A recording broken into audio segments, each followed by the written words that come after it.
দারুণ জয়ে শুরু বাংলাদেশের মেয়েদের।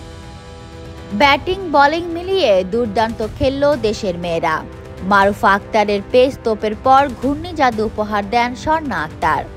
দুজনের দুরন্ত বোলিংয়ের পর ব্যাট হাতে ঝলক দিয়ে 50 আদায় করেন রুবিয়া হায়দার।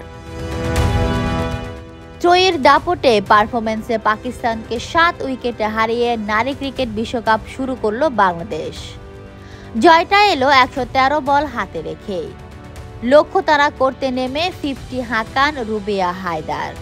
তার হাফ সেঞ্চুরির ওপর ভর করে 3 উইকেট হারিয়ে 131 রান তুলে জয়ের বন্দরে নঙ্গর করে লাল সবুজ জার্সিধারীরা।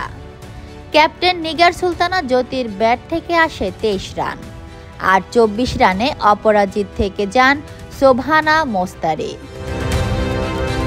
বাংলাদেশের দাপটে বোলিংয়ে নারী ক্রিকেট বিশ্বকাপে নিজেদের প্রথম ম্যাচ মাত্র 129 রানে গুটিয়ে যায় পাকিস্তান।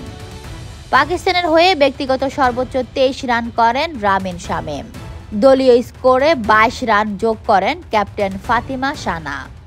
এছাড়া মুনিবা আলী 17, সিদরা নওয়াজ 15 ও আলিয়া রিয়াজ 13 রান এনে দেন। আর 16 রানে অপরাজিত থেকে যান দিয়ানা বেগ। বাংলাদেশের হয়ে 5 রান দিয়ে 3 উইকেট নেন স্বর্ণা আক্তার। 2টি করে উইকেট শিকার করেন মারুফা ও নাহিদা আক্তার।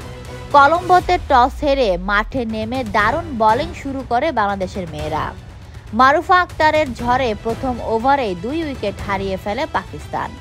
চমক দেখিয়ে ইনিংসে প্রথম ওভারের শেষ 2 বলে টানা 2 উইকেট নেন দেশের তারকা এই পেসার।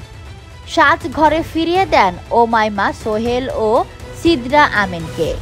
দুজনে আউট হয়েছেন 0 রানে। তাতে দলীয় 2 রানে 2 উইকেট হারিয়ে ফেলে পাকিস্তান। তার আগে নারী ক্রিকেট বিশ্বকাপে নিজেদের প্রথম ম্যাচে আর প্রেমাদাসা স্টেডিয়ামে টস জিতে শুরুতে ব্যাটিং বেছে নেয় পাকিস্তানের নারী team. Fatma Tuz Zohra, people voice television, Dhaka.